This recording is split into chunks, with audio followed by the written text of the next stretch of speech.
Dear friends, ഇന്ന് നമ്മൾ കാണാൻ പോകുന്ന കഥയെക്കുറിച്ച് പറയുകയാണെങ്കിൽ മാന്ത്രികവിദ്യ, പ്രണയം, കൊലപാതകം, അന്വേഷണം, നിഗൂഢത എന്നിങ്ങനെയുള്ള എല്ലാ ഘടകങ്ങളും ചേർത്ത് അവസാനം ഒരു ട്വിസ്റ്റ് തന്നെ നൽകുന്ന സിനിമ. ഈ സിനിമ തീർച്ചയായും കാണേണ്ടതാണ്. വീഡിയോ മുഴുവനായും കാണുക. വൺ ലൈൻ ഇതാണ്: ഒരു കൊലപാതകം നടക്കുന്നു. മരിച്ചയാളുടെ ശരീരം പൂർണ്ണമായും കത്തിക്കരിഞ്ഞ നിലയിലാണ്. തെളിവായി അവശേഷിക്കുന്നത് മരിച്ചയാളുടെ ഒരു തള്ളവിരൽ മാത്രം. ഇതുവച്ച് കേസ് പരിഹരിച്ചോ ഇല്ലയോ എന്നതാണ് മുഴുവൻ കഥയും. ഇന്ന് നമ്മൾ the tooth and the nail എന്നൊരു കൊറിയൻ മിസ്റ്ററി ത്രില്ലർ ഇൻവെസ്റ്റിഗേഷൻ കഥയാണ് കാണാൻ പോകുന്നത്. കഥയുടെ തുടക്കത്തിൽ രാത്രിയിലൊരു തൊപ്പി ധരിച്ചയാൾ ഒരു വീടിനു മുന്നിൽ നിൽക്കുന്നു. അയാളുടെ കയ്യിൽ താക്കോലുണ്ട്. അതുപയോഗിച്ച് ഗേറ്റ് തുറന്ന് അകത്തേക്ക് പോകുന്നു. അയാളുടെ കയ്യിലൊരു ബാഗുമുണ്ട്.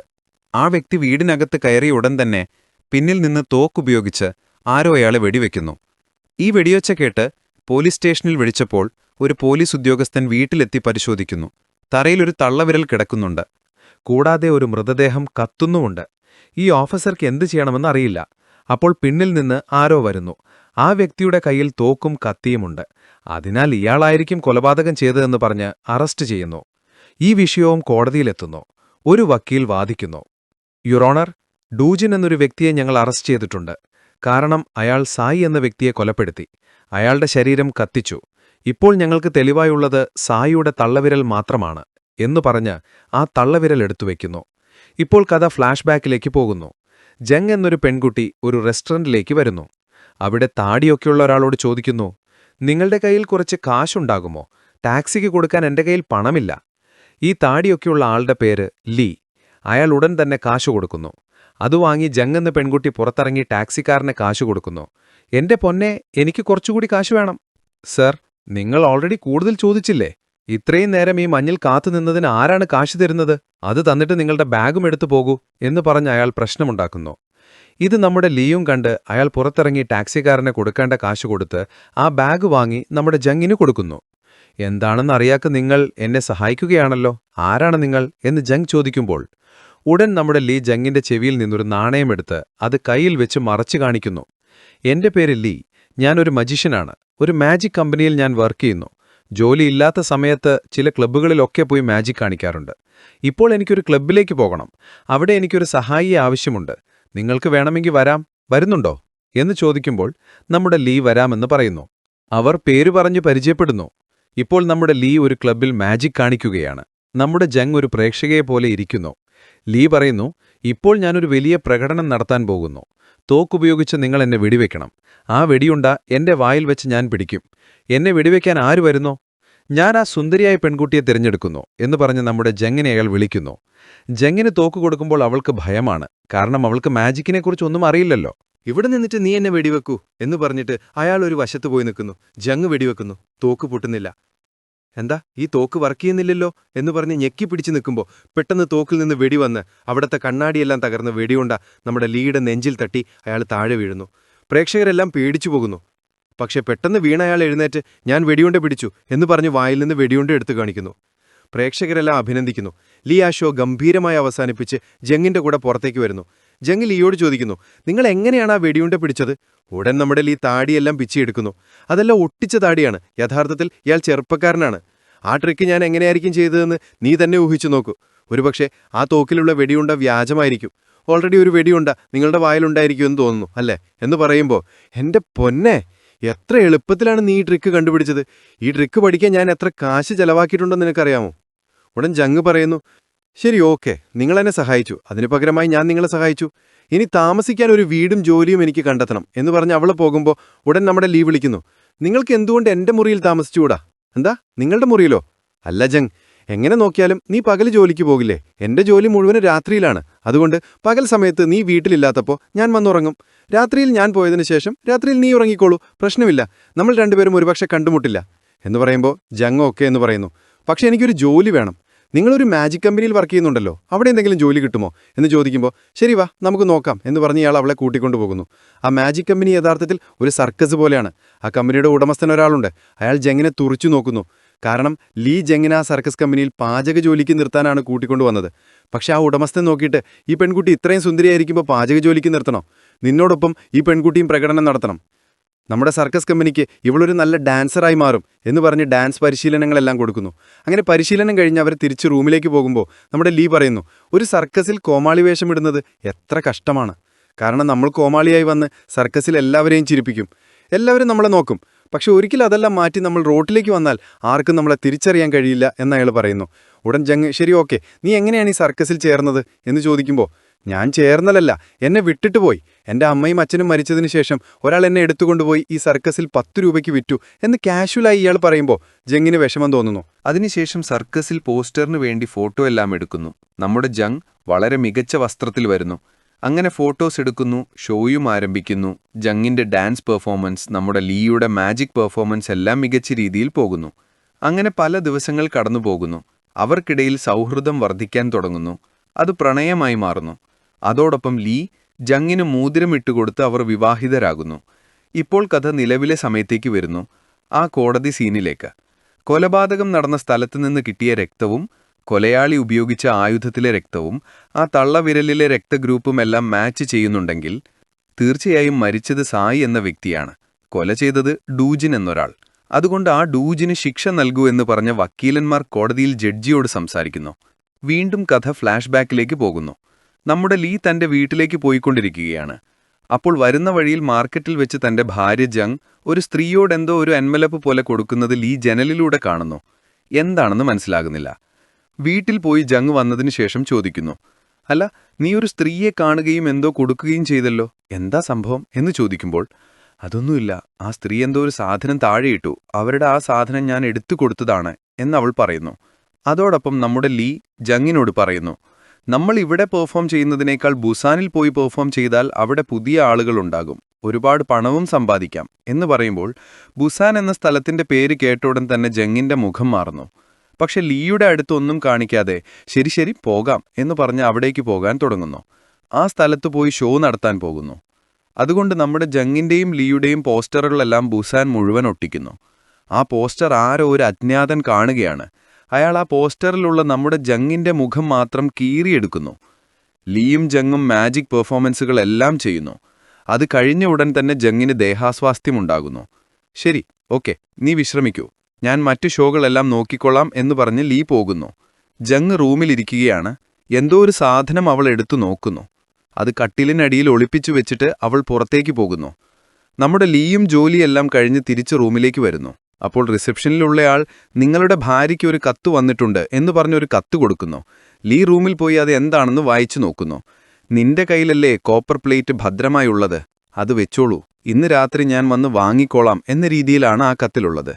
എന്താണ് കോപ്പർ പ്ലേറ്റ്? ലീക്കൊന്നും മനസ്സിലാകുന്നില്ല. ഒരുപക്ഷെ മറ്റാർക്കോ ആ കത്ത് മാറിക്കൊടുത്തതായിരിക്കാം എന്നയാൾ ചിന്തിച്ചുകൊണ്ടിരിക്കുമ്പോഴാണ് കട്ടിലിനടിയിൽ എന്തോ ഒന്ന് തട്ടുന്നത്. അത് ജങ്ങിന്റെ ബാഗ്. അത് തുറന്നപ്പോൾ അതിനകത്ത് കോപ്പർ പ്ലേറ്റ് ഉണ്ട്. ഇതെന്താ പ്ലേറ്റ്? എന്തോ അച്ചുപോലെയാണല്ലോ എന്നു പറഞ്ഞ് അയാൾ ഒരു പേപ്പർ വെച്ച് അത് നോക്കുമ്പോൾ അത് കള്ളനോട്ടാണ്. പ്രിന്റിംഗ് പ്രസ്സിൽ കള്ളനോട്ടുകളൊക്കെ അടിക്കാൻ ഈ കോപ്പർ പ്ലേറ്റ് ആണ് ഉപയോഗിക്കുന്നത്. ഇതെങ്ങനെയാണ് നമ്മുടെ ഭാര്യയുടെ ബാഗിനകത്ത് എത്തിയത് എന്ന് മനസ്സിലാകുന്നില്ല. കുറച്ചു കഴിഞ്ഞ് ജങ്ങും അവിടെ വരുന്നു. നമ്മുടെ ലീ ജങ്ങിനോട്, ഇതൊക്കെ എന്താണ്? കള്ളനോട്ടടിക്കുന്ന കോപ്പർ പ്ലേറ്റ് നിന്റെ ബാഗിനകത്തുണ്ടല്ലോ, അതെന്തിനാണ് നിന്റെ ബാഗിൽ? നീ എന്താണ് ചെയ്തുകൊണ്ടിരിക്കുന്നത് എന്ന് ചോദിക്കുമ്പോൾ ജങ് വിഷമത്തിലാകുന്നു. ഇതാ നോക്കൂ, ഞാൻ നിന്നോട് ഇതൊന്നും മറച്ചുവെക്കാൻ വേണ്ടി ചെയ്തതല്ല, എനിക്ക് അവനെ ഓർക്കുമ്പോൾ പേടിയാണ് എന്നവൾ പറയുന്നു. ലീ ആരാണ് എന്ന് ചോദിക്കുമ്പോൾ, അവനൊരു ജാപ്പനീസാണ്, അവന്റെ പേര് ഒക്കാമോട്ടോ എന്നവൾ പറയുന്നു. കുറച്ചു വർഷം മുൻപ് നമ്മുടെ ജങ് അവളുടെ അങ്കിളിന്റെ കൂടെ ആയിരുന്നല്ലോ. ആ അങ്കിൾ ഈ കോപ്പറിലുള്ള സാധനങ്ങൾ ഉണ്ടാക്കുന്ന ആളാണ്. അപ്പോൾ ആ അങ്കിളിനെ കാണാൻ ഒക്കാമോട്ടോ എന്നൊരാൾ വരുന്നു. ബ്ലാങ്ക് ചെക്ക് കൊടുത്തിട്ട് പോകുന്നു. എന്തിനാണ് ഇയാൾ ഇത്രയും കാശ് കൊടുക്കുന്നത് എന്ന് ജങ്ങിന് മനസ്സിലാകുന്നില്ല. അങ്കിളിനോട് ചോദിച്ചിട്ടും അങ്കിൾ ഒന്നും പറയാതെ മുകളിലെ നിലയിലേക്ക് പോകുന്നു. അന്ന് രാത്രി തന്നെ അങ്കിൾ മരിക്കുന്നു. ക്രൂരമായി ആരോ കൊലപ്പെടുത്തിയിരിക്കുന്നു. അതോടൊപ്പം ജങ്ങിന്റെ മുന്നിൽ ആ ഒക്കാമോട്ടോ എന്നൊരാളും വരുന്നു. അപ്പോൾ ഇയാളായിരിക്കണം അങ്കിളിനെ കൊലപ്പെടുത്തിയത് എന്ന് ജങ് കരുതുന്നു. ഈ വിവരം പോലീസിന് അറിയാൻ കഴിയുന്നു. ഒരു ജാപ്പനീസ് ഡിറ്റക്റ്റീവ് വരുന്നു. നിന്റെ അങ്കിളിന്റെ കയ്യിലൊരു കോപ്പർ പ്ലേറ്റ് ഉണ്ട്, അതെവിടെയാണുള്ളതെന്ന് പറയൂ, കാരണം അത് തേടിയാണ് ആ ഒക്കാമോട്ടോ വന്ന് നിന്റെ അങ്കിളിനെ കൊന്നത് എന്നയാൾ ചോദിക്കുന്നു. പക്ഷെ ജങ്ങിന് കോപ്പർ പ്ലേറ്റ് എന്താണെന്നറിയില്ല. അങ്ങനെ ദിവസങ്ങൾ കടന്നുപോകുന്നു. നമ്മുടെ ജങ് പറമ്പിൽ കിളച്ചുകൊണ്ടിരിക്കുമ്പോൾ എന്തോ ഒന്ന് തട്ടുന്നു. എന്താണെന്ന് നോക്കിയപ്പോൾ അതൊരു കോപ്പർ പ്ലേറ്റ്. കള്ളനോട്ടടിക്കുന്നത് അങ്കിൾ ഇവിടെയാണ് ഒളിപ്പിച്ചു വെച്ചത്. ഇത് വെച്ച് കണ്ടുപിടിക്കാൻ കഴിയാത്ത രീതിയിൽ കള്ളനോട്ടടിക്കാൻ സാധിക്കും. അതുകൊണ്ടാണ് ആ ഒക്കാമോട്ടോ എന്നയാളും ഈ ഡിറ്റക്റ്റീവും അത് തേടി വന്നത്. അതുകൊണ്ട് ഇത് അവരുടെ കയ്യിൽ കിട്ടുന്നത് വളരെ അപകടകരമാണെന്ന് പറഞ്ഞ് ആ കോപ്പർ പ്ലേറ്റ് എടുത്ത് നമ്മുടെ ജങ് ആ സ്ഥലത്ത് നിന്ന് വരുന്നു. അങ്ങനെയാണ് നമ്മുടെ ലീയെ കണ്ടുമുട്ടുന്നത്. ലീയുമായുള്ള പ്രണയം വിവാഹത്തിലെത്തി തിരിച്ചു ബുസാമിലേക്ക് വന്നപ്പോൾ ആ ഒക്കാമോട്ടോ നമ്മുടെ ജങ്ങിനെ വീണ്ടും കണ്ടുപിടിച്ചു. ഈ കാര്യങ്ങളെല്ലാം ജങ് ലീയോട് പറയുന്നു. ഞാൻ ആ പ്ലേറ്റ് അന്ന് തന്നെ കളയണമായിരുന്നു, എന്റെ കൂടെ വച്ചത് വലിയ തെറ്റായിപ്പോയി എന്ന് പറഞ്ഞ് വിഷമിക്കുമ്പോൾ ഉടൻ നമ്മുടെ ലീ എന്താണ് പറയുന്നത്? ഇതാ നോക്കൂ, ആ ഒക്കാമോട്ടോയുടെ അടുത്ത് നമ്മൾ ആ പ്ലേറ്റ് കൊടുത്താൽ ഒരു പ്രശ്നവുമില്ല. അതുകൊണ്ട് ഞാൻ അവനോട് സംസാരിക്കാം, തീർച്ചയായും അത് വാങ്ങി നമ്മളെ വിട്ട് അവൻ പോകും എന്ന് പറഞ്ഞ് അയാൾ താഴെ റിസപ്ഷനിലേക്ക് വരുന്നു. ആ റിസപ്ഷനിലുള്ള അയാളായിരുന്നുവല്ലോ നിങ്ങളുടെ ഭാര്യയ്ക്ക് ഒരു കത്ത് ഒരാൾ കൊടുത്തിട്ട് പോയി എന്ന് പറഞ്ഞത്. അപ്പോൾ അയാളുടെ അടുത്ത് പോയി ഈ കത്ത് കൊടുത്തയാൾ എങ്ങനെയായിരുന്നു എന്ന് പറയാമോ എന്ന് ചോദിക്കുമ്പോൾ, അതോ അയാൾ വളരെ ഉയരമുള്ളയാളായിരുന്നു, ഒരു തൊപ്പി വെച്ചിട്ടുണ്ടായിരുന്നു, മുഖമൊന്നും അത്ര ഓർമ്മയില്ല എന്ന് പറയുമ്പോൾ, അപ്പോൾ ആ ഹോട്ടലിൽ തന്നെ തൊപ്പി വെച്ചിരിക്കുന്ന ഒരാളുണ്ട്. അയാൾ പതിയെ എഴുന്നേറ്റ് നമ്മുടെ ലീയുടെ അടുത്തേക്ക് വരുന്നു. ലീക്കും പേടിയാകുന്നു. ലീയുടെ അടുത്ത് വന്ന്, നീ ആ വെടിയുണ്ട പിടിക്കുന്ന മാന്ത്രികനല്ലേ, നിന്റെ ഷോ വളരെ ഗംഭീരമായിരുന്നു എന്ന് പറയുന്നു. അപ്പോൾ ഇയാൾ ഒക്കാമോട്ടോ അല്ല. ലീയും പേടിച്ചു പോയിരുന്നു. എന്ത് ചെയ്യണമെന്ന് ലീ ആലോചിച്ചുകൊണ്ടിരിക്കുമ്പോഴാണ് പെട്ടെന്ന് മുകളിൽ നിന്നൊരു സ്ത്രീ താഴെ വീണ് മരിക്കുന്നത്. ലീക്കൊന്നും മനസ്സിലാവുന്നില്ല. അടുത്തേക്ക് പോയി നോക്കിയപ്പോൾ അത് മറ്റാരുമല്ല, തന്റെ ഭാര്യ ജങ്. അപ്പോൾ ലീ താഴെ വന്ന സമയത്ത് ആ ഒക്കാമോട്ടോ എന്നയാൾ മുകളിലേക്ക് പോയിരിക്കുന്നു. ആ കോപ്പർ പ്ലേറ്റ് എടുത്തത് മാത്രമല്ല, ജങ്ങിനെ തള്ളി താഴെയിട്ട് കൊലപ്പെടുത്തിയിരിക്കുന്നുവെന്ന് നമ്മുടെ ലീ മനസ്സിലാക്കുന്നു. അങ്ങനെ മാസങ്ങൾ കടന്നുപോകുന്നു. വിഷമത്തോടെ ട്രെയിനിൽ വന്നുകൊണ്ടിരിക്കുകയാണ്. എതിർവശത്തുള്ളയാൾ പത്രം ഇരുന്ന് വായിക്കുകയാണ്. ആ പത്രത്തിൽ വീണ്ടും വർദ്ധിക്കുന്ന കള്ളനോട്ടുകൾ എന്ന് പറഞ്ഞൊരു ആർട്ടിക്കിളുണ്ട്. ഇത് കോപ്പർ പ്ലേറ്റ് ഉപയോഗിച്ചുണ്ടാക്കുന്നതാണത്രേ. കണ്ണുകൊണ്ട് നോക്കിയാൽ ഏതാണ് ഒറിജിനൽ ഏതാണ് കള്ളനോട്ടെന്ന് കണ്ടുപിടിക്കാൻ കഴിയില്ലത്രേ. കണ്ടുപിടിക്കാൻ ഒരേ ഒരു വഴി, സാധാരണ നോട്ട് സാധാരണ രീതിയിൽ കത്തുമത്രേ, പക്ഷേ കള്ളനോട്ട് പച്ച നിറത്തിൽ കത്തുമത്രേ. ഇങ്ങനെ ആ ആർട്ടിക്കിളിൽ കൊടുത്തിരിക്കുന്നു. ഇത് ലീയും വായിക്കുന്നു. അതോടൊപ്പം ഇത് കണ്ടതിനു ശേഷമാണ് തന്റെ ഭാര്യ മരിക്കാൻ കാരണം ആ ഒക്കാമോട്ടോയാണെന്നും അവനാണിപ്പോൾ കള്ളനോട്ടുകൾ പ്രചരിപ്പിക്കുന്നതെന്നും ഓർത്ത് അയാൾക്ക് ദേഷ്യം വർദ്ധിക്കുന്നു. അതോടൊപ്പം ജങ് മരിക്കുമ്പോൾ ഗർഭിണിയായിരുന്നത്രേ, അതുകൊണ്ടാണ് അവൾ ഛർദ്ദിച്ചതൊക്കെ. അതിനാൽ ജങ്ങിനു വേണ്ടി ഒക്കാമോട്ടോയോട് പ്രതികാരം ചെയ്തേ തീരുവെന്ന് അയാൾ കരുതുന്നു. പക്ഷേ ഒക്കാമോട്ടോ എങ്ങനെയിരിക്കും, എവിടെയാണ് ഉള്ളത് എന്ന് അയാൾക്ക് ഒന്നും അറിയില്ല. പക്ഷെ നമ്മുടെ ജങ്ങിന്റെ ഫ്ലാഷ് ബാക്കിൽ ജങ് ഒരാളെക്കുറിച്ച് പറഞ്ഞിട്ടുണ്ടായിരുന്നു, ആ ഡിറ്റക്റ്റീവ്. അയാളും ഒക്കാമോട്ടോയെയും കോപ്പർ പ്ലേറ്റിനെയും തേടിയാണ് വന്നത്. അതിനാൽ ആ ഡിറ്റക്റ്റീവിനെ കണ്ടുപിടിക്കുന്നത് എളുപ്പമാണെന്ന് കരുതി അയാളുടെ ഓഫീസ് കണ്ടുപിടിക്കുന്നു. കയ്യിൽ തോക്കെടുത്ത് ലീയും അകത്തു കയറി ആ ഡിറ്റക്റ്റീവിനെ ഭീഷണിപ്പെടുത്തി ഒക്കാമോട്ടോയെക്കുറിച്ച് അറിയാമോ എന്ന് ചോദിക്കുന്നു. പക്ഷെ അതിനു മുമ്പേ ഡിറ്റക്റ്റീവിന്റെ ആളുകൾ ലീയെ പിടിച്ചൊരു സ്ഥലത്തു കൊണ്ടുപോയി നന്നായി തല്ലുന്നു. നീ ആരാണ്, സത്യം പറ, അല്ലെങ്കിൽ നിന്നെ കൊന്നുകളയും എന്ന് പറയുമ്പോൾ, ഞാൻ ഒക്കാമോട്ടോയെ തേടിയാണ് വന്നത്. എന്താ പറയാ, ഒക്കാമോട്ടോയോ? അവനെ നീ എന്തിനാണ് തേടുന്നത്? കാരണം എന്റെ ഭാര്യയെ അവൻ കൊന്നു, പകരമായി എനിക്ക് പ്രതികാരം ചെയ്യണം. ഓ അങ്ങനെയോ? അതിന് നീ എന്റെ അടുത്ത് വരേണ്ടിയിരുന്നില്ല. ഈ സമയത്ത് ആ ഒക്കാമോട്ടോ സിയോൾ പോലുള്ള വലിയ നഗരത്തിലായിരിക്കുമല്ലോ. കാരണം ആ നഗരത്തിലാണ് കള്ളനോട്ടുകൾ എളുപ്പത്തിൽ പ്രചരിപ്പിക്കാൻ കഴിയുന്നത്. നീ സിയോളിലേക്ക് പോകൂ. അവിടെ പണക്കാർ താമസിക്കുന്ന സ്ഥലത്ത് നോക്കിയാൽ മതി. അവിടെയുള്ള ഭൂരിഭാഗം പേർക്കും ഇംഗ്ലീഷ് അറിയില്ല. പക്ഷേ ഒക്കാമോട്ടോയ്ക്ക് ഇംഗ്ലീഷ് അറിയാം. അത് വായിക്കാൻ അറിയില്ലെങ്കിൽ അത് ഒക്കാമോട്ടോ അല്ല. ഒരുപക്ഷെ അവർ വായിച്ചു കാണിച്ചാൽ അവരെ ഇറക്കിയതിനു ശേഷം അവർ കാശ് കൊടുക്കുമല്ലോ. ആ കാശ് ലീ കത്തിച്ചു നോക്കും. അത് സാധാരണ പോലെ കത്തുകയാണെങ്കിൽ നല്ല നോട്ട്, പച്ചനിറത്തിൽ കത്തുകയാണെങ്കിൽ കള്ളനോട്ട്. അങ്ങനെ ദിവസങ്ങൾ കടന്നുപോകുന്നു.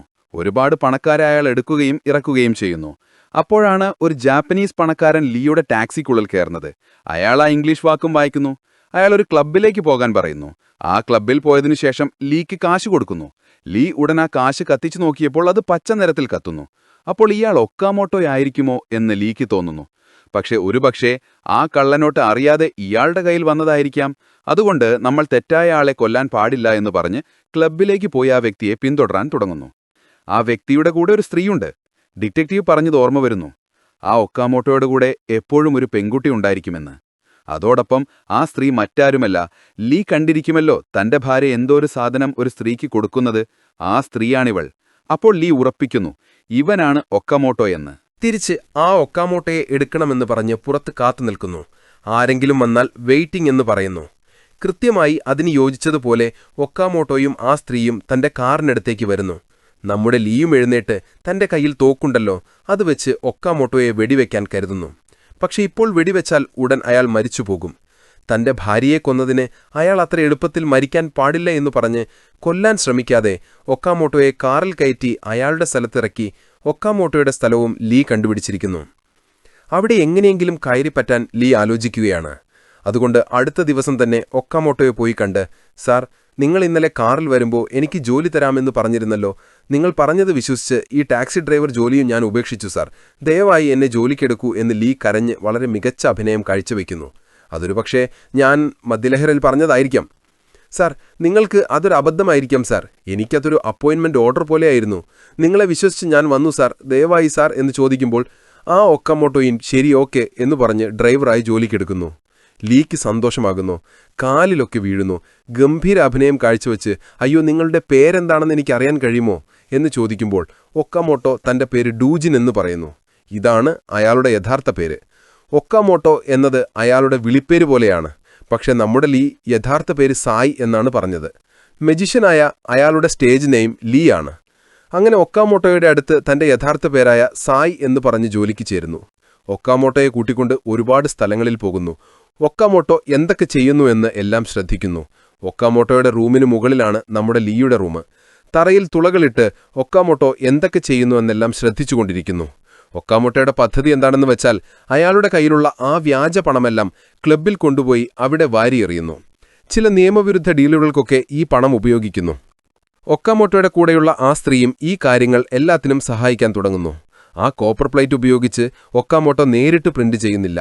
ഒരു പ്രിന്റിംഗ് പ്രസ്സിലെ ഒരാൾ അയാൾ പ്രിന്റ് ചെയ്ത് ഒരു പെട്ടി നിറയെ പണം കൊണ്ടുവന്നു കൊടുക്കുന്നു. പ്രിന്റ് ചെയ്യുന്ന ആൾക്ക് 20%. അതുപോലെ ഒരു ദിവസം പെട്ടിയിൽ പണം കൊണ്ടുവന്നു കൊടുക്കുന്നു. ഒക്കാമോട്ടോ 20% പണം അതുപോലെ എറിഞ്ഞിട്ട് പോകുന്നു. ഉടൻ ആ പ്രിന്റിംഗ് പ്രസ്സുകാരൻ, എന്താ 20% പണമോ? എനിക്ക് 50% വേണം. എന്റെ പ്രിന്റിംഗ് പ്രസ്സിൽ വർക്ക് ചെയ്യുന്ന ആളുകളെല്ലാം പുറത്തു പോയതിനു ശേഷം ആരും അറിയാതെ ഈ പണമെല്ലാം അടിച്ചു കൊണ്ടുവരുന്നത് എത്ര റിസ്ക് ആണെന്നറിയാമോ? മര്യാദയ്ക്ക് 50% തരൂ എന്ന് പറഞ്ഞ് ഭീഷണിപ്പെടുത്തുന്നു. പക്ഷെ ഒക്കാമോട്ടോ അതൊന്നും ശ്രദ്ധിക്കാതെ അവിടെ നിന്ന് പോകുന്നു. വീട്ടിൽ വന്നപ്പോൾ അയാളുടെ വീട്ടിൽ വർക്ക് ചെയ്യുന്ന ഒരു സ്ത്രീ പറയുന്നു, സാർ, നിങ്ങൾക്കൊരു ഫോൺ കോൾ വന്നിരുന്നു. ആരാണ് സംസാരിച്ചത്? അത് ഒക്കാമോട്ടോ എന്ന പേരിൽ സംസാരിച്ചതായിരുന്നു സാർ. ഈ പേര് ഉടമസ്ഥനോട് പറഞ്ഞാൽ പിന്നെ അറിയാം എന്ന് പറഞ്ഞതായി പറയുന്നു. അപ്പോൾ ഒക്കാമോട്ടോയും പേടിക്കുന്നു. കാരണം അയാളുടെ യഥാർത്ഥ പേര് ഡൂജിൻ.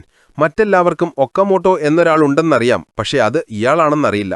പക്ഷേ ഇപ്പോൾ ഇയാളുടെ വീട്ടിലേക്ക് വിളിച്ച് ഒക്കാമോട്ടോ എന്ന് പറയുന്നുണ്ടെങ്കിൽ നമ്മളാണ് ഒക്കാമോട്ടോ എന്ന് ആരോ കണ്ടുപിടിച്ചെന്ന് അയാൾ മനസ്സിലാക്കുന്നു. അപ്പോൾ അത് ആരായിരിക്കുമെന്ന് ഒക്കാമോട്ടോയ്ക്കറിയില്ല. അയാളുടെ കൂടെ ഒരു പെൺകുട്ടിയുണ്ടായിരിക്കുമല്ലോ. ആ സ്ത്രീയെ കണ്ടുമുട്ടുന്നു. അവളോട് പറയുന്നു, നമ്മൾ വേഗം ഈ സ്ഥലം വിട്ടു പോകണം. കാരണം ഞാനാണ് ഒക്കാമോട്ടോ എന്ന് ആരോ കണ്ടുപിടിച്ചിരിക്കുന്നു. വീട്ടിലേക്ക് കോളുകൾ വരുന്നുണ്ട്. അതുകൊണ്ട് ആ പ്രിന്റ് അടിക്കുന്നവരുടെ കയ്യിൽ നിന്ന് കോപ്പർ പ്ലേറ്റ് വാങ്ങിവാ, നമുക്ക് പോകാമെന്ന് പറയുമ്പോൾ ആ സ്ത്രീ എന്താണ് പറയുന്നത്? എന്നെക്കൊണ്ടൊന്നും വാങ്ങാൻ കഴിയില്ല, നിങ്ങൾ തന്നെ വാങ്ങണം. കാരണം എന്റെ കയ്യിൽ അയാൾ തരില്ല എന്നൊരു തരം പുച്ഛത്തോടെ സംസാരിക്കുമ്പോൾ അയാൾക്ക് ആ സ്ത്രീയുടെ മേൽ സംശയം തോന്നുന്നു. അതുപോലെ ആ സ്ത്രീയുടെ അടുത്ത് പോയി, ഇതാ നോക്കൂ, ഞാനാണ് ഒക്കാമോട്ടോ എന്ന് ആ പ്രിന്റ് അടിക്കുന്നവന് പോലും അറിയില്ല. നിനക്ക് മാത്രമേ അറിയൂ എന്ന് പറഞ്ഞ ഉടൻ ആ സ്ത്രീ, ഞാൻ നിങ്ങളോട് വഞ്ചന കാണിക്കുകയാണെന്ന് നിങ്ങൾ കരുതുന്നുണ്ടോ? ഇതാ നോക്കൂ, ഞാനത് ചെയ്യണമെങ്കിൽ പണ്ടേ ചെയ്യേണ്ടതല്ലേ? ഇപ്പോഴെന്തിനാണ് ഞാനത് ചെയ്യാൻ പോകുന്നത്? നീ നന്നായി ആലോചിക്കൂ. നിങ്ങളെ ചുറ്റിപ്പറ്റി എന്താണ് മാറിയതെന്ന്, നിങ്ങളെ ആരാണ് നിരീക്ഷിക്കുന്നതെന്ന് നിങ്ങൾ തന്നെ കണ്ടുപിടിക്കൂ. അപ്പോഴാണ് ഒക്കാമോട്ടോ ജനലിലൂടെ താഴേക്ക് നോക്കുന്നത്. അവിടെ നമ്മുടെ ലീ കാർ തുടച്ചുകൊണ്ടിരിക്കുന്നു. അയാളെ മുകളിലേക്ക് നോക്കുന്നു. അങ്ങനെ ലീയുടെ മേൽ ഒക്കാമോട്ടോയ്ക്ക് സംശയം തോന്നുന്നു. അതുകൊണ്ട് ലീയെ വിളിച്ച് ലീക്ക് ഒരുപാട് ജോലികൾ കൊടുക്കുന്നു. ഒറ്റയ്ക്ക് അയക്കുന്നു. അപ്പോൾ വീട്ടിൽ ഒക്കാമോട്ടോ മാത്രമേ ഉള്ളൂ. അയാൾ നേരെ ലീ താമസിച്ചുകൊണ്ടിരിക്കുന്ന റൂമിലേക്ക് പോകുന്നു. എന്തെങ്കിലും സംശയാസ്പദമായിട്ടുണ്ടോ എന്ന് പരിശോധിക്കുന്നു. പക്ഷെ അങ്ങനെയൊന്നുമില്ല. പക്ഷേ അവിടെയുണ്ടായിരുന്ന വെള്ളം മാത്രം താഴെ തള്ളിയിടുന്നു. താഴെ ഒക്കാമോട്ടോ തന്റെ റൂമിലേക്ക് വന്ന് നമ്മുടെ ലീയുടെ ഡോക്യുമെന്റുകളെല്ലാം പരിശോധിക്കുന്നു. അതിൽ സായി എന്ന പേരുണ്ട്. കാരണം ആ പേര് പറഞ്ഞാണ് ജോലിക്ക് ചേർന്നത്. അപ്പോൾ പെട്ടെന്ന് ഒക്കാമോട്ടോയുടെ മുകളിൽ ഒരു തുള്ളി വെള്ളം വീഴുന്നു. എന്താ മുകളിൽ നിന്ന് വെള്ളം തുള്ളിയിട്ടുന്നുണ്ടല്ലോ എന്നു പറഞ്ഞ് വേഗത്തിൽ ഒക്കാമോട്ടോ വീണ്ടും ലീയുടെ റൂമിലേക്ക് പോയി താഴെയുണ്ടായിരുന്ന ആ മാറ്റ് എടുത്തു നോക്കിയപ്പോൾ അതിൽ ഒരുപാട് തുളകളുണ്ട്. അപ്പോൾ ഇങ്ങനെ തുളയിട്ട് ഇവൻ നമ്മളെ നിരീക്ഷിക്കുകയായിരുന്നു എന്നയാൾ മനസ്സിലാക്കുന്നു. പക്ഷെ ഒക്കാമോട്ടോ ലീയെ ഒന്നും ചെയ്യാതെ നീ എന്താണ് ചെയ്യുന്നത് എന്ന് പറഞ്ഞ് അയാളുടെ കൂടെയുണ്ടായിരുന്ന സ്ത്രീയുടെ വീട്ടിലേക്ക് അയക്കുന്നു. എനിക്കൊരു ജോലിയുണ്ട് എന്ന് പറഞ്ഞ് ഒക്കാമോട്ടോ മാത്രം ഒറ്റയ്ക്ക് പോകുന്നു. എവിടേക്കാണ് പോകുന്നതെന്ന് വെച്ചാൽ ആ പ്രിന്റിംഗ് പ്രസ് കമ്പനിയിലേക്കാണ്. അവിടെ ആളുകളില്ലാത്തപ്പോൾ ആ പ്രിന്റിംഗ് പ്രസ് ഉടമ കള്ളനോട്ടുകൾ അടിക്കും. പക്ഷെ ഇപ്പോൾ കുറച്ചു നാളായി അയാൾ കള്ളനോട്ടുകളൊന്നും അടിക്കുന്നില്ല. അതോടൊപ്പം അടിച്ചാലും 50% ചോദിക്കുന്നുണ്ടല്ലോ. അതുകൊണ്ട് ഒക്കാമോട്ടോയും ആ പ്രിന്റിംഗ് പ്രസ്സുകാരന്റെ കയ്യിൽ നിന്ന് ആ കോപ്പർ പ്ലേറ്റുകൾ മാത്രം എടുക്കാൻ പോകുന്നു. പോയി അയാളെ നന്നായി തല്ലിക്കെട്ടിയിട്ട് ചോദ്യം ചെയ്യുമ്പോൾ അയാൾ എല്ലാ സത്യങ്ങളും പറയുന്നു. ഒക്കാമോട്ടോയുടെ കൂടെയുള്ള ആ പെൺകുട്ടി, അവരുടെ കയ്യിലാണത്രേ ആ കോപ്പർ പ്ലേറ്റ്. യഥാർത്ഥത്തിൽ ആ പെൺകുട്ടിയും ഈ പ്രിന്റിംഗ് പ്രസ്സുകാരനും ചേർന്നാണ് ഒക്കാമോട്ടോയെ ഇല്ലാതാക്കാൻ പദ്ധതിയിട്ടിരിക്കുന്നത്. അങ്ങനെ അയാൾ ഇതെല്ലാം പറയുന്നു.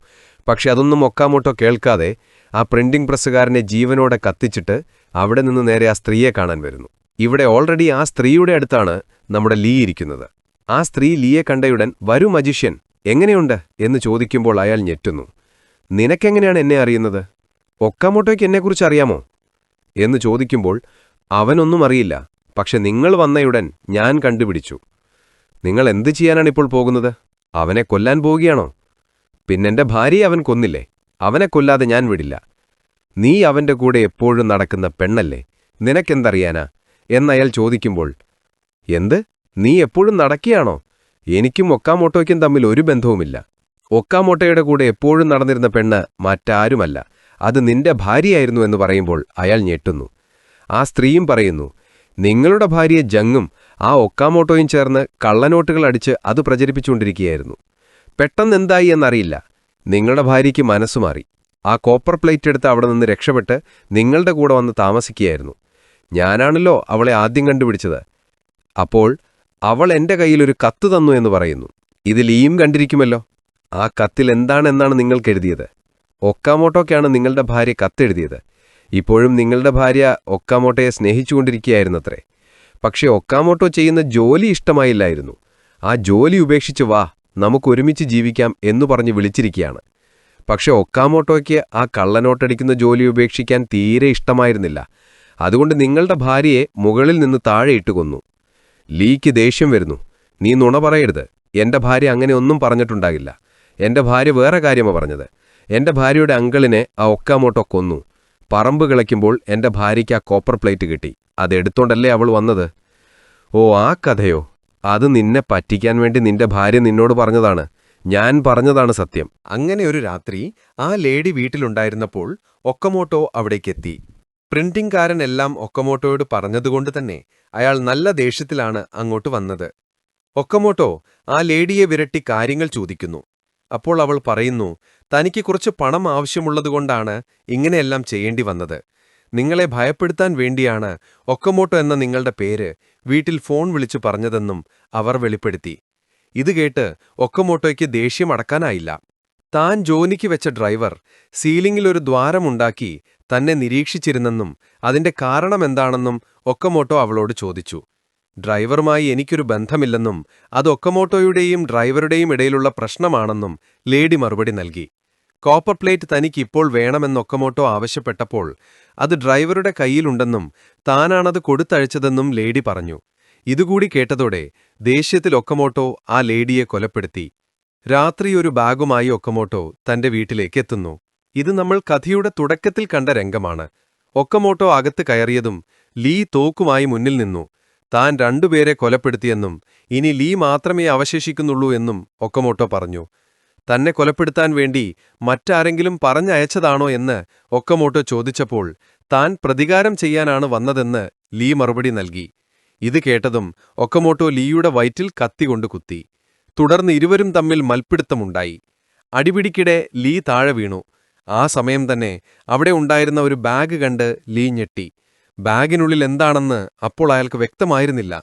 എന്നിരുന്നാലും അത് ആരുടെയോ ഡെഡ് ബോഡിയാണെന്ന് അയാൾക്ക് മനസ്സിലായി. ഒക്കമോട്ടോ ലീയെ വിടാൻ ഒരുക്കമായിരുന്നില്ല. ലീയുടെ കയ്യിലുണ്ടായിരുന്ന കോപ്പർ പ്ലേറ്റ് ഒക്കമോട്ടോ എടുത്തു. അതിനുള്ളിൽ ലീയുടെ ഭാര്യ എഴുതിയ കത്തുണ്ടായിരുന്നു. ലീ ആ കത്തെടുക്കാൻ ശ്രമിച്ചപ്പോൾ അത് വായിക്കാൻ ലീക്കിനി സമയമുണ്ടാകില്ലെന്ന് പറഞ്ഞ് ഒക്കമോട്ടോ ലീയെ ക്രൂരമായി മർദ്ദിച്ചു. ഒരു ചുറ്റിക പോലുള്ള സാധനം കൊണ്ട് ലീയെ അടിച്ചപ്പോൾ ലീയുടെ ഒരു വിരൽ അറ്റുപോയി. തുടർന്ന് ഒക്കമോട്ടോ ലീയെ കൊലപ്പെടുത്തി. പിന്നെ അവിടെ നിന്നും ഒരു വെടിയൊച്ചയാണ് കേൾക്കുന്നത്. ആ വെടിയൊച്ച കേട്ട് ആരോ പോലീസിനെ വിളിച്ചു. പോലീസ് സ്ഥലത്തെത്തിയപ്പോൾ അവിടെ ഒക്കമോട്ടോ മാത്രമേ ഉണ്ടായിരുന്നുള്ളൂ. മരിച്ചുകിടക്കുന്ന ലീയെ ഒക്കമോട്ടോ കത്തിച്ചു കളഞ്ഞിരുന്നു. ലീയുടെ വിരൽ മാത്രമാണ് അവിടെ അവശേഷിച്ചത്. പോലീസ് അന്വേഷിച്ചപ്പോൾ ലീയുടെ യഥാർത്ഥ പേര് സൈ എന്നാണെന്ന് കണ്ടെത്തി. ഈ സംഭവമാണ് പിന്നീട് കോടതിയിൽ കേസായി മാറിയത്. ഒക്കമോട്ടോയെ കോടതിയിലേക്ക് വിളിപ്പിച്ചു. നിങ്ങളുടെ ഡ്രൈവറായിരുന്ന സൈയെ കൊലപ്പെടുത്തിയതെന്തിനാണെന്ന് കോടതി ചോദിച്ചു. താൻ ആരെയും കൊന്നിട്ടില്ലെന്നും അവിടെ മറ്റെന്തോ സംഭവിച്ചതാണെന്നും ഒക്കമോട്ടോ വാദിച്ചു. എന്നാൽ ചുറ്റികയിൽ ഒക്കമോട്ടോയുടെ വിരലടയാളമുണ്ടെന്ന് പ്രോസിക്യൂട്ടർ ചൂണ്ടിക്കാട്ടി. താൻ അവനെ കൊലപ്പെടുത്താനാണ് പോയതെങ്കിലും കൊലപ്പെടുത്തിയെന്നും ഒക്കമോട്ടോ പറഞ്ഞു. ഇത് കേട്ടപ്പോൾ ഒക്കമോട്ടോ പറഞ്ഞത് വിശ്വസിക്കാൻ പ്രോസിക്യൂട്ടർ തയ്യാറായില്ല. ഒക്കമോട്ടോയും ലീയും തമ്മിലുള്ള വഴക്കും ലീയുടെ മരണവും നേരിൽ കണ്ട ഒരാളെ സാക്ഷിയായി കോടതിയിലേക്ക് വിളിച്ചു. ആ സാക്ഷിയെ കണ്ടപ്പോൾ ഒക്കമോട്ടോ ഞെട്ടി. അത് ലീ ആയിരുന്നു. കൊലപ്പെടുത്തിയെന്ന് കരുതിയ ലീയെ ജീവനോടെ കണ്ടപ്പോൾ ഒക്കമോട്ടോയ്ക്ക് ഒന്നും മനസ്സിലായില്ല. കോടതിയിലുള്ളവർ അദ്ദേഹത്തെ ലീ എന്നാണ് വിളിച്ചത്. ലീ ഒരു മാന്ത്രികനായിരുന്നു. ഈ കൊലപാതകത്തിന് സാക്ഷ്യം വഹിച്ചത് താനാണെന്ന് ലീ കോടതിയിൽ പറഞ്ഞു. സർ, ഞാൻ കണ്ടു. ഈ മനുഷ്യൻ ചുറ്റികയുടെ മൂർച്ചയുള്ള ഭാഗം ഉപയോഗിച്ച് സൈയുടെ വിരൽ മുറിച്ചു കളഞ്ഞു. പിന്നീട് അയാൾ അവനെ നേർക്ക് വെടിവെച്ച് അവനെ കൊലപ്പെടുത്തി. എന്നിട്ട് സൈയുടെ ശരീരം കത്തിച്ചു, ലീ പറഞ്ഞു. ഇത് കേട്ടതും ഒക്കമോട്ടോ ഉറക്കെ വിളിച്ചു പറഞ്ഞു, ഇല്ല ഇല്ല, ഇവൻ എന്തോ പദ്ധതിയിട്ടിരിക്കുകയാണ്. ഞാൻ ഇവനുമായിട്ടാണ് വഴക്കിട്ടത്. ഇവനാണ് സൈ. എന്നാൽ ലീ കോടതിക്ക് മുൻപാകെ പറഞ്ഞു, എന്റെ പേര് ലീ. ഞാനൊരു മജീഷ്യനാണ്. ഞാൻ ധാരാളം മാന്ത്രിക വിദ്യകൾ ചെയ്തിട്ടുണ്ട്. ഗ്രാമത്തിൽ ചോദിച്ചു നോക്കിയാൽ മനസ്സിലാകും. കഥ നടക്കുന്നത് 1940കളിലാണ്. അക്കാലത്ത് പേരു മാറ്റിയെടുക്കുന്നത് എളുപ്പമായിരുന്നു. യഥാർത്ഥത്തിൽ സൈ എന്ന പേരിലാണ് ലീ ജനിച്ചത്. അത് ലീക്ക് മാത്രമേ അറിയാമായിരുന്നുള്ളൂ. വളർന്നതിനുശേഷം എല്ലാവരും ലീയെ ലീ എന്നാണ് അറിഞ്ഞിരുന്നത്. എന്നാൽ ഒക്കമോട്ടോയുടെ അടുത്ത് ജോലിക്ക് കയറിയപ്പോൾ സൈ എന്ന പേരിലാണ് ലീ പോയത്. ഒക്കമോട്ടോ പ്രാന്ത് പിടിച്ച ഒക്കമോട്ടോ ഉറക്കെ വിളിച്ചു പറയുന്നു, നോക്കൂ, ഞാൻ ആരെയും കൊന്നിട്ടില്ല. ഈ നിൽക്കുന്ന ഇവനുമായിട്ട് അടിപിടിയുണ്ടായി. അതിൽ ഞാൻ അവന്റെ ഒരു വിരൽ മുറിച്ചു കളഞ്ഞു. അവന്റെ കൈ പരിശോധിച്ചു നോക്കൂ. അപ്പോൾ അറിയാം ഞാൻ പറഞ്ഞത് സത്യമാണോ എന്ന്. കോടതിയിലുള്ളവർ ലീയുടെ കൈ പരിശോധിച്ചപ്പോൾ ഒരു വിരലല്ല, ഒരു കൈ തന്നെ ഉണ്ടായിരുന്നില്ല. എന്തുപറ്റിയെന്ന് ജഡ്ജ് ചോദിച്ചപ്പോൾ ലീ പറഞ്ഞു, ഞാനൊരു അപകടകരമായ മാന്ത്രിക വിദ്യ പരിശീലിക്കുന്നതിനിടയിൽ എന്റെ കൈ അറ്റുപോയി. അക്കാലത്ത് DNA പരിശോധനകൾ ഉണ്ടായിരുന്നില്ല. ഉണ്ടായിരുന്നെങ്കിൽ പരിപക്ഷെ അവർക്ക് സത്യം കണ്ടുപിടിക്കാൻ കഴിയുമായിരുന്നു. ഇപ്പോഴാണ് നമുക്ക് സത്യം മനസ്സിലായത്. ലീയും ഒക്കമോട്ടോയും തമ്മിൽ കഠിനമായ വഴക്കുണ്ടായി. അവിടെ ലീ ഒക്കമോട്ടോയെ കൊലപ്പെടുത്തുമായിരുന്നു. എന്നാൽ വെടിവെച്ചാൽ ഒക്കമോട്ടോയ്ക്ക് ഉടൻ മരിക്കും.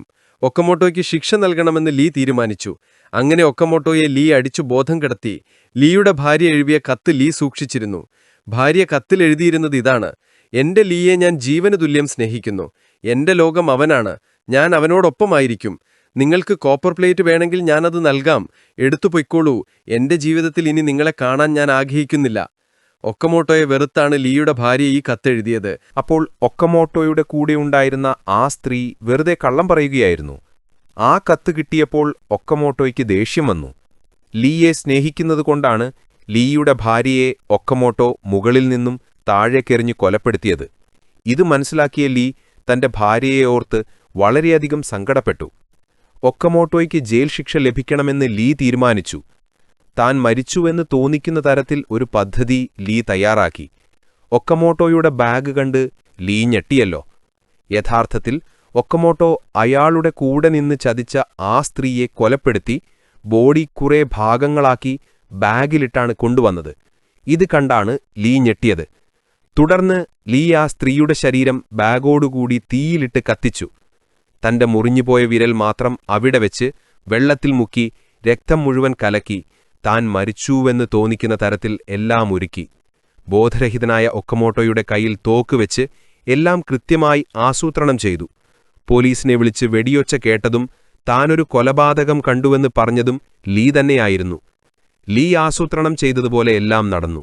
അങ്ങനെ ഒക്കമോട്ടോ പോലീസിന്റെ പിടിയിലായി. അദ്ദേഹത്തിന് അനുകൂലമായി ഒരു തെളിവും ഉണ്ടായിരുന്നില്ല. അതുകൊണ്ട് വേറെ വഴിയില്ലാതെ അദ്ദേഹത്തെ തടവിലാക്കി. ഒക്കമോട്ടോയ്ക്ക് ഇനി ജീവിതകാലം മുഴുവൻ ജയിലിൽ ശിക്ഷ അനുഭവിക്കേണ്ടി വരും. അദ്ദേഹത്തിന് എളുപ്പത്തിൽ ജാമ്യം ലഭിക്കുമായിരുന്നു. സഹായിക്കാൻ ധാരാളം ആളുകൾ തയ്യാറായിരുന്നു. എന്നാൽ ഒക്കമോട്ടോയുടെ കയ്യിൽ കോപ്പർ പ്ലേറ്റ് ഉണ്ടായിരുന്നെങ്കിൽ മാത്രമേ അവർ സഹായിക്കുമായിരുന്നുള്ളൂ. എന്നാൽ അതിപ്പോൾ ലീയുടെ കയ്യിലായിരുന്നു. ലീ അത് വേറെ ആർക്കും കിട്ടാത്ത വിധത്തിൽ വെള്ളത്തിലെറിഞ്ഞു കളഞ്ഞു. അങ്ങനെ ലീ ഒക്കമോട്ടോയോട് പ്രതികാരം ചെയ്തു. തുടർന്ന് ലീ സമാധാനപരമായി തന്റെ ജീവിതം നയിക്കാൻ തുടങ്ങി. ഒക്കമോട്ടോ ജയിലിൽ തന്നെ തുടർന്നു. ഇവിടെ വെച്ച് ഈ കഥ അവസാനിക്കുന്നു. ഈ കഥ നിങ്ങൾക്കെല്ലാവർക്കും ഇഷ്ടപ്പെട്ടെന്ന് ഞാൻ വിശ്വസിക്കുന്നു. ഇഷ്ടപ്പെട്ടെങ്കിൽ ഒരു ലൈക്ക് ചെയ്യുക. നിങ്ങൾ കണ്ടുകൊണ്ടിരിക്കുന്നത് നിങ്ങളുടെ ഫിലിം ടെല്ലറാണ്. ചാനലൊന്ന് സബ്സ്ക്രൈബ് ചെയ്ത് പിന്തുണ നൽകണേ. നാളെ നമുക്ക് മറ്റൊരു മികച്ച സിനിമയുമായി കാണാം. നന്ദി.